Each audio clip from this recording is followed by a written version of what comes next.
مفتی طارق مسعود کے بیانات کے لیے طارق مسعود آفیشیل کو سبسکرائب کریں۔ طارق مسعود آفیشیل۔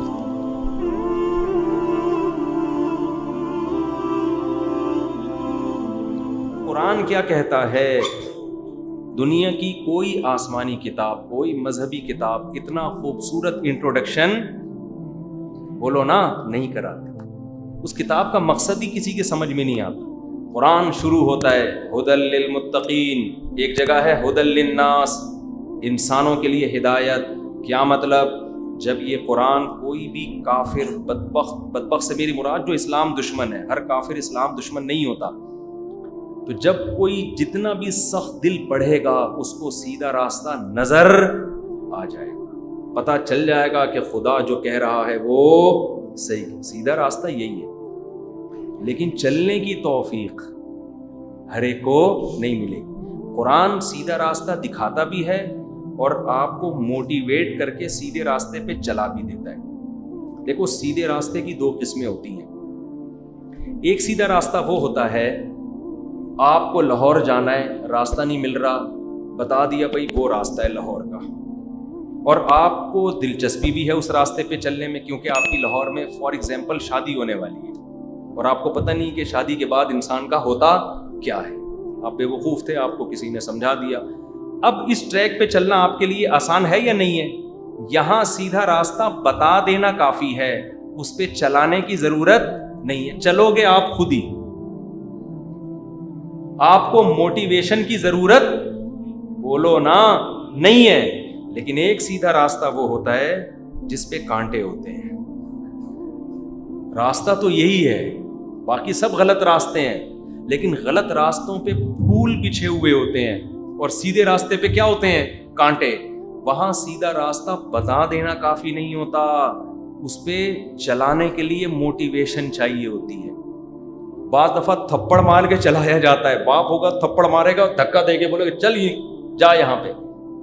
بعض دفعہ ترغیب دی جاتی ہے کہ یہ کانٹے چبھیں گے لیکن اس کا تمہیں فائدہ ہوگا۔ اب اسلام قرآن سیدھا راستہ دکھاتا ہے، سوال پیدا ہوتا ہے جب یہ ساری دنیا کے سارے انسانوں کو سیدھا راستہ دکھا دیتا ہے تو پھر لوگ اس سیدھے راستے پہ چلتے کیوں نہیں ہیں؟ اس کا قرآن نے جواب دیا، چلتے اس لیے نہیں ہے کہ یہ سیدھا راستہ کانٹے دار ہے، اس میں پھول بچھے ہوئے بولو نہیں۔ اس سیدھے راستے میں تمہیں شراب چھوڑنی پڑے گی، اس سیدھے راستے میں تمہیں ماں باپ کے قدموں میں جنت تلاش کرنی پڑے گی، اس سیدھے راستے میں تمہیں نظر کی حفاظت کرنی پڑے گی، اس سیدھے راستے میں تمہیں زنا سے بچنا پڑے گا، اس سیدھے راستے میں تمہیں 5 ٹائم پابندی سے اللہ کے گھر میں آ کے نماز پڑھنی پڑے گی، اس سیدھے راستے میں رمضان کے 1 مہینے کے روزے رکھنے پڑیں گے، اس سیدھے راستے میں زندگی میں 1 دفعہ اللہ کے گھر کی زیارت کرنی پڑے گی، اس سیدھے راستے میں تمہیں سود سے بچنا پڑے گا، تمہیں جائز تجارت کرنی، حرام تجارتوں سے بچنا، اس میں انشورنس اور جوئے کی جتنی قسمیں ہیں وہ تمہیں چھوڑنی پڑیں گی، بہت ساری خرید و فروخت کے طریقوں کو اسلام چھڑوا دے گا تم سے۔ اس سیدھے راستے میں تم حلیہ اپنی مرضی سے نہیں رکھ سکتے، ایک باؤنڈری ہے، اس باؤنڈری کو کراس کرنے کی تمہیں اجازت نہیں ہے۔ اس سیدھے راستے میں عورت پابند ہوگی کہ وہ شوہر کی اطاعت کرے، وہ اتنی لبرل اور آزاد نہیں ہو جائے گی کہ شوہر کی قید سے اپنے آپ کو آزاد کر دے۔ لبرلزم تو دعوت دے گا تم آزاد ہو، لیکن سیدھا راستہ اسے بتائے گا کہ جب شوہر کے نکاح میں ہو تو شوہر کی اطاعت تمہارے ذمے ہے۔ اس سیدھے راستے میں اسلام شوہر کو پابند کرے گا کہ بیوی کے حقوق ادا کرنے، جیسا خود کھاؤ ویسا اس کو پہنانا ہے، جیسا خود اس کو کھلانا ہے، جو خود پہنو ویسا اس کو پہنانا ہے۔ سمجھتے ہو کہ نہیں سمجھتے؟ تو اس سیدھے راستے میں ایک لمبی کانٹے دار جھاڑیاں ہیں، لہذا یہ راستہ دکھا دینا کافی نہیں ہے، اس پہ چلانے کی بھی ضرورت۔ کوئی چلانے والا دھکا دے کے چلا دے اس پہ۔ اس لیے قرآن نے کہا ہدی للناس، دکھاؤں گا سب کو سیدھا راستہ، چلاؤں گا سب کو نہیں۔ ہدی للمتقین، چلانے والی جو ہدایت ملے گی صرف پرہیزگار لوگ جو چلنا چاہتے ہیں، پہل کرنا چاہتے ہیں کہ اللہ ان کانٹوں پہ ہم پاؤں رکھنے کے لیے تیار ہیں، تو جو تیار ایک دفعہ ہو جائے گا ہم اس کو دھکا دے کے چلا دیں گے۔ بہت مشکل ہے بات سمجھانا، بہت۔ اس کا مطلب جو کانٹے دار جھاڑیاں آپ کو اسلام کی نظر آ رہی ہیں نا، گھبرائیں نہیں، ہمت کر کے ان کانٹوں پہ ایک دفعہ پاؤں رکھیں۔ جتنا مشکل آپ کو یہ راستہ لگ رہا ہے اتنا مشکل ہے نہیں ہے، سمجھتے ہو؟ اتنا مشکل ہے نہیں، پاؤں رکھ لیں آپ، نہیں چبھیں گے کانٹے، بلکہ قرآن کہہ رہا ہے اس میں مزہ آنا شروع ہو جائے گا، کیونکہ یہ پاکیزہ زندگی ہے۔ پاکیزہ زندگی، جو آدمی میلا کچیلا ہو، اسے عادت ہو چکی ہو میل کچیل کی، پہلی دفعہ نہانے میں ٹینشن ہوتی ہے، اس کو تھپڑ مار کے نہلانا پڑتا ہے۔ ایک دفعہ جب نہانے کا حسن دیکھے گا نا، گھٹنوں گھٹنوں کیچڑ نکلے گا جب واش روم سے، ہلکا ہو جائے گا۔ دیکھو کوئی بھنگی ہے، ہر وقت گٹر میں گھسا رہتا ہے، گٹر لائنیں صاف کرتا رہتا ہے، اسی میں سو جاتا ہے، گندگی میں رہ رہا ہے، جھاڑو لگا رہا ہے، گلی صاف کر رہا ہے، ہر وقت میلا کچیلا رہتا ہے، اس کو عادت پڑ گئی اس کی۔ صاف ستھرے لوگوں کو وہ دیکھتا ہے کہ یار ان کی قمیض پہ دھبا لگ جائے، جا کے یوں یوں کر کے دھو رہے ہیں، ٹینشن میں ہے نا، ٹینشن میں چائے گر گئی، جا کے یوں یوں دھو رہے ہیں، کچھ کھانا کھایا تو گھنٹوں بیٹھ کے خلال کر رہے ہیں، دانتوں سے ریشے نکال رہے ہیں، اور وہ کہہ رہے ہیں ہم تو کھاتے ہیں ایسے ہی سو جاتے ہیں۔ پھر برش کر رہے ہیں، مسواک کر رہے ہیں، غرارے کر رہے ہیں، صبح اٹھتے ہی دانت صاف، پھر دوپہر کو، پھر رات کو، کہیں جانے سے پہلے منہ دھو رہے ہیں۔ تو بھنگی کیا سمجھے گا، یار یہ آدمی عذاب میں ہے یا نہیں ہے؟ پسینہ آ گیا، اسمیل آنے لگی، شرٹ اتاری، نہا رہے ہیں اسمیل ختم کرنے کے لیے۔ دوسری شرٹ، بیگم سے کہہ رہے ہیں بیگم دوسری شرٹ لے کر آؤ، بیگم بھی ٹینشن میں، کپڑے دھو دھو کے وہ آدھی ہو گئی ہے۔ جوتوں کو پالش کر رہے ہیں، یار ان پہ نشان آیا ہوا ہے۔ جو آدمی صاف ستھرا رہتا ہے سارا دن اس ٹینشن میں گزرتا ہے کہ نہیں گزرتا؟ کنگھی کر رہے ہیں بیٹھ کے، جوئیں تلاش کر رہے ہیں، بھائی جوئیں تو نہیں ہو گئی سر میں، ناک صاف کر رہے ہیں، کھانے میں بھی پھر کھانے سے پہلے ہاتھ دھو رہے ہیں، پھر کھانا بھی ہائیجینک دیکھ رہے ہیں، یار کوئی گندگی تو نہیں ہے کھانے میں۔ کس قدر ٹینشن والا کام۔ بھنگی کو آپ کہیں کہ یہ سیدھا راستہ ہے، صاف ستھرا ہو جا، بھنگی کہے گا یہ کانٹے دار راستہ ہے، اس پہ میں چلنے کے لیے تیار نہیں ہوں۔ میری لائف کتنی اچھی، رات کو سوتا ہوں، مجھے کوئی گھن نہیں آتی گندگی سے، اگر وہیں بھی نکل جائے تو بھی مجھے کوئی ٹینشن نہیں۔ یہ تم لوگ کی ٹینشن ہے، واش روم میں جاؤ، پھر پانی بہاؤ، پھر صاف کرو، پھر ہاتھ کو صابن سے دھو، اور وغیرہ وغیرہ وغیرہ وغیرہ، پھر ایگزاسٹ چلاؤ۔ ہم تو اس کے عادی ہیں، ہمیں کوئی ٹینشن، اور امیون سسٹم بھی اتنا اچھا ہو گیا، بیمار بھی نہیں ہو رہے اب وہ۔ ایک حد تک جراثیم حملہ کرتے ہیں، اس کے بعد جراثیم بھی بیزار آ جاتے ہیں، بھائی تو ایسے ہی ٹھیک، جراثیم اس سے ڈرنا شروع ہو جاتے ہیں کہ تجھے کچھ نہیں ہوگا۔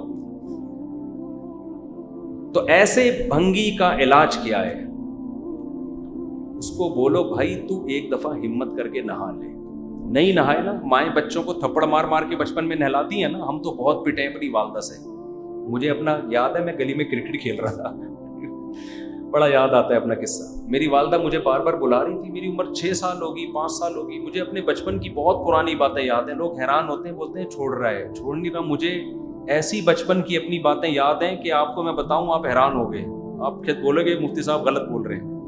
اس لیے میں بہت زیادہ بچپن کی باتیں بتاتا بھی نہیں ہوں، لوگ یقین نہیں کریں گے۔ تو کہیں کھیل رہا تھا، جیسے بچے کھیل رہے ہوتے ہیں، تو مجھے یاد ہے کہ والدہ مجھے بلا رہی ہیں، نہا لے نہا لے۔ میں نہانی، بچوں کو کہاں شوق ہوتا ہے۔ تو ایک آہنی ہاتھ آیا دروازے سے، پکڑ کے مجھے گھسیٹا، 2 تھپڑ لگائے۔ غسل خانے میں والدہ نے زبردستی نہلایا، میں چیخ رہا ہوں، رو رہا ہوں۔ مائیں اگر بچپن میں زبردستی تھپڑ مار مار کے نہ نہلائیں تو بڑے ہو کر نہانے کی عادت ہوگی۔ ابھی میں آیا ہوں، نہا کے آیا ہوں، حالانکہ ضرورت نہیں تھی، لیکن یہ کہ آدمی اچھا فیل کرتا ہے۔ شروع میں مار کے ذریعے یا ترغیب کے ذریعے ایک دفعہ سیدھے راستے پہ چلانا بولو پڑتا ہے، ایک دفعہ۔ تو بھنگی کو یقین نہیں آ رہا، اس کو تھپڑ لگا کے نہلاؤ، سروس اسٹیشن لے کے جاؤ پہلی دفعہ، ڈیٹول سے تیزاب سے نہلواؤ اس کو، ٹھیک ہے نا، اس کی سروس کرواؤ، پھر اس کو سفید کپڑے پہناؤ، عود کی خوشبو لگاؤ، معطر کر دو، پھر کسی اچھی جگہ پہ لے جا کے بٹھاؤ۔ 2-3 دن تو وہ بہت ٹینشن میں آئے گا، اس کے بعد کہے گا یار اس زندگی میں ایسا لطف ہے کہ یہ کانٹے مجھے ان پھولوں سے زیادہ محبوب۔ بالکل 100% یہی نقشہ قرآن نے کھینچا ہے۔ آپ اس کو ایک مثال سمجھ رہے ہو؟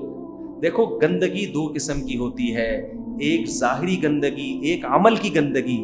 جھوٹ عمل کی گندگی ہے، بد نظری، اپنی بیوی کے علاوہ عورتوں کو جھانکنا، یہ آنکھوں کی گندگی ہے۔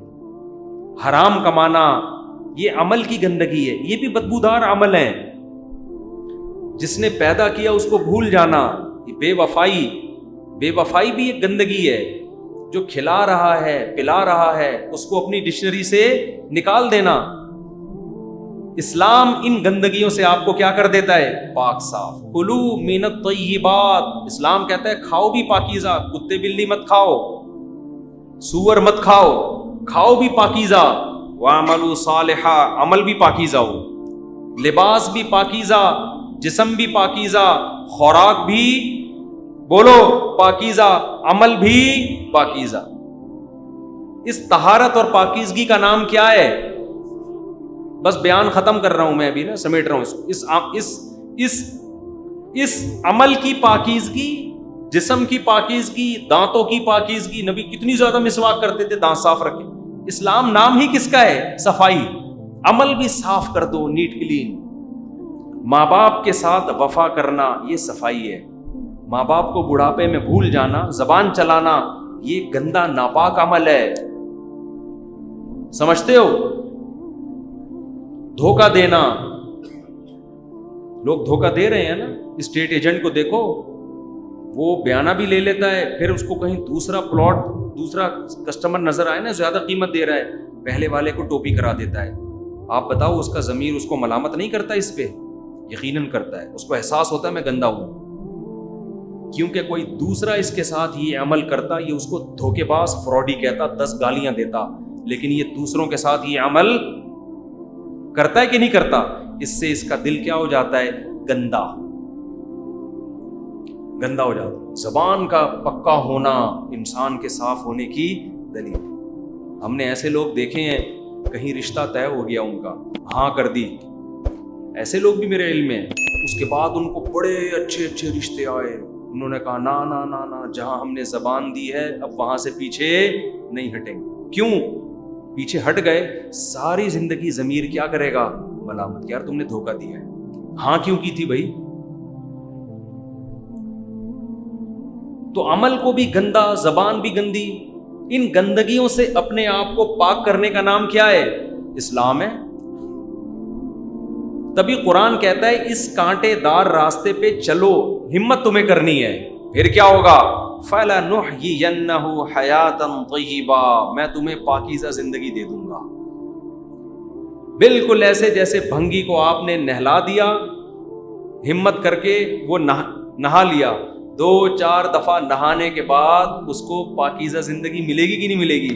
وہ کہے گا یار اس ٹینشن میں 10 لذتیں ہیں، اس ٹینشن میں کیا ہے؟ 10 لذت، یہ بڑی سکون کی زندگی، نہا دھو کے صاف ستھرا، پھر اس کو بھنگیوں سے گھنانا شروع ہو جائے گی، وہ بولے گا تمہیں پتہ نہیں سکون کسے کہتے ہیں۔ اور خوب یاد رکھو، جو آدمی نہا دھو کے صاف ستھرا ہوتا ہے، کیا وہ کبھی دوبارہ میلا نہیں ہوتا؟ ہوتا ہے نا؟ جیسے ہی میلا ہوتا ہے پھر کیا کرتا ہے؟ صاف۔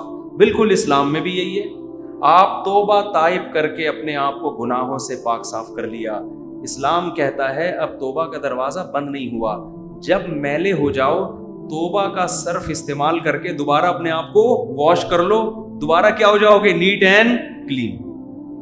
اور آسان کر دیا کہ نہیں کر دیا؟ کیا کریں، کیسے سمجھائیں؟ کتنا آسان کر دیا بھائی۔ آپ سے بدنظری ہوئی، دل گندا، آنکھیں گندی۔ اللہ کہتے ہیں جیسے ہمارے ایک دوست تھے، انہوں نے اپنے شیخ و مرشد کو، حضرت مفتی رشید احمد صاحب کو خط لکھا کہ میں توبہ کرتا ہوں پھر گناہ ہو جاتا ہے، اب میں تھک گیا ہوں کیونکہ دوبارہ گناہ ہو جاتا ہے، اب مجھ سے توبہ نہیں ہو رہی۔ تو انہوں نے فرمایا دنیا میں کوئی ایسا بیوقوف دیکھا جو کپڑے دھو کے کہے کہ چونکہ دھونے کے بعد پھر گندے ہو جاتے ہیں لہذا میں کبھی بھی کپڑے بھائی نہیں دھوؤں گا، کیونکہ میں نہا کے نکلتا ہوں تھوڑی دیر میں پھر میلا ہو جاتا ہوں، لہذا اب زندگی میں کبھی بھی نہیں نہاؤں گا۔ بھائی زندگی میں کبھی بھی نہیں نہایا، تیری بدبو سے 25-30 محلے میں لوگ مر جائیں گے۔ 100 بار گندا ہو 100 بار نہائے گا۔ کوشش تو کرتا ہے جب آدمی نہا کے نکلتا ہے صاف ستھرا رہے، سفید کپڑے صاف ستھرے کر کے جب آپ گھر سے نکلتے ہیں کپڑوں کو بچاتے ہیں۔ کوئی بائک والا جا رہا ہے چھینٹے اڑاتے ہوئے گالیاں دیتے ہیں اس کو، سائڈ پہ ہوتے ہیں ابھی نہا کے آ جاؤں۔ ایسے ہی توبہ کرنے کے بعد انسان اپنے آپ کو کیا کرے، بچائے، گناہ نہیں کروں گا نہیں کروں گا، نہیں ہو جائے کوئی بات نہیں بھائی۔ توبہ کی الفی، توبہ الفی بھی ہے صرف بھی ہے۔ الفی کیسے ہے؟ اللہ سے تعلق ٹوٹ گیا، یہ الفی کیا کرے گی، اس تعلق سے آپ اللہ سے تعلق کو جوڑ دے گی۔ صرف بھی ہے دھو کے آپ کو پاک اور صاف۔ اسلام دین فطرت ہے، آپ کو مایوس نہیں کرتا، اس لیے قرآن نے سورہ بقرہ میں انٹروڈکشن کیا کروایا، ہدی للمتقین، جو سیدھے راستے پہ چلنا چاہتے ہیں ان کے لیے یہ ایسی گائیڈنس ہے کہ ان کو سیدھے راستے پہ یہ چلا دے گی، دکھائے گی سیدھا راستہ ہر ایک کو، جو چاہتا ہے اس کو بھی، نہیں چاہتا اس کو بھی۔ لیکن تمہیں موٹیویشن چاہیے، تم چاہتے ہو کہ چلو بھی، تو جو چاہے گا اس کو یہ راستے پر چلائے گی۔ اللہ تعالیٰ سے دعا ہے کہ اللہ تعالیٰ اس رمضان کو ہمارے حق میں توبہ کا ذریعہ بنا دے۔ اصل تو رمضان آیا ہے توبہ کروانے کے لیے، کہ عید کا چاند نظر آنے سے پہلے ہماری زندگی سے سارے گناہ نکل جائیں۔ کوئی کسی کو انٹرنیٹ پر فحش فلمیں دیکھنے کی عادت ہے، اس سے پکی توبہ کر لے۔ کسی کو اور کسی طرح کی سے برائی کی عادت ہے، اس سے پکی توبہ کر لے۔ کوئی ماں باپ کے ساتھ بد اخلاقی کرتا ہے، اس سے پکی توبہ کر لے۔ کوئی بیوی بچوں کے ساتھ بد اخلاقی کرتا ہے، اس سے پکی توبہ کر لے۔ کوئی حرام کما رہا ہے، اس سے توبہ کر لے۔ ہمت کر کے داڑھی بھی رکھ لیں اس رمضان میں، کچھ نہیں ہوتا بھائی، اللہ کے اس کے رسول کا حکم ہے۔ تمام پیغمبروں کو اللہ نے داڑھی دی ہے۔ موسیٰ کلیم اللہ سے اللہ کو کتنی محبت نا، قرآن میں سب سے زیادہ تذکرہ کس کا ہے؟ حضرت موسیٰ۔ بار بار کوہ طور پہ موسیٰ کو بلا رہے ہیں، وَكَلَّمَ اللَّهُ موسیٰ تَكْلِيمًا، اتنی بڑی داڑھی موسیٰ علیہ السلام کی۔ قرآن بار بار نا یہ پیغمبروں کا راستہ ہے، تو ہمیں فیصلہ کرنا ہے بھائی پیغمبروں کے پیچھے چلنا ہے یا انگریزوں کو اپنا باپ بنانا ہے۔ ایک فیصلہ کر لیں، انگریزوں کو اپنا باپ اگر بنانا ہے، بس آخری بات کر کے بیان ختم کرتا ہوں۔ یہ بیٹھے ہوئے میرے سامنے مجھے نیدرلینڈ کی بڑی تعریفیں کر رہے تھے نا، کہ یورپ میں بڑی آزادی ہے، اچھے آدمی ہے، نوجوان لڑکا ہے، جو بڑے متاثر ہوتے ہیں نا ہماری ینگ جنریشن، یار اتنی ہیومن رائٹس، جو آزادی اتنی آزادی ہے کہ ہومو سیکچولیٹی کی بھی فل آزادی ہے۔ میں نے کہا اتنے اچھے بننے کی ضرورت اس لیے نہیں ہے کہ آپ اگر اس کلچر میں رہو گے، آپ کے بچے پھر جب یہ کام کریں گے نا تو آپ سے پرمیشن لے کے نہیں کریں گے، آپ کہو گے پھر اپنے بچے کی تعریفیں کرنا، میرا بیٹا کو اتنی آزادی ہے کہ ہمارے گھر میں بہو بھی میل آ رہی ہے۔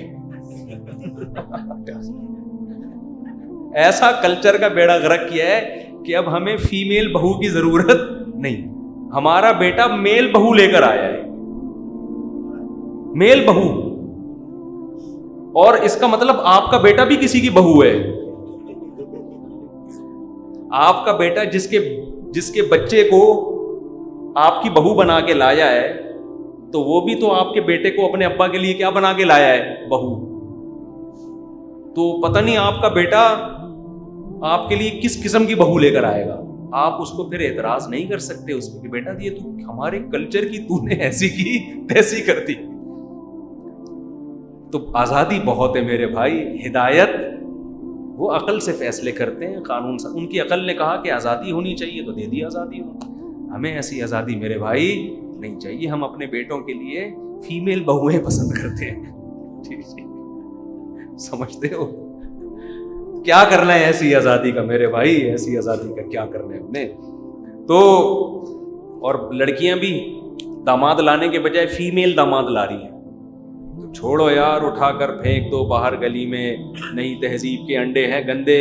تبھی تو قرآن کہتا ہے قل ان ھدی اللہ ھو الھدی، سیدھا راستہ صرف کس کے پاس ہے؟ اللہ کے پاس۔ انگریزوں سے سیدھا راستہ معلوم مت، ان میں جو خوبیاں ہیں ان کو مانو۔ بعض لوگ ضد میں آ کے ان کی خوبیوں کو بھی نہیں مانتے اور ہم بعض الزام ان کے اوپر ایسے لگاتے ہیں جو ان میں ہے نہیں. تو خیر آپ پابندی سے درس سنیں گے کہ نہیں سنیں گے انشاءاللہ, اور اس نیت سے کہ انشاءاللہ ہم نے اپنی زندگیوں کو تبدیل کرنا ہے. اللہ تعالی ہمیں سمجھنے کی, عمل کی توفیق عطا فرمائے. وما علینا الا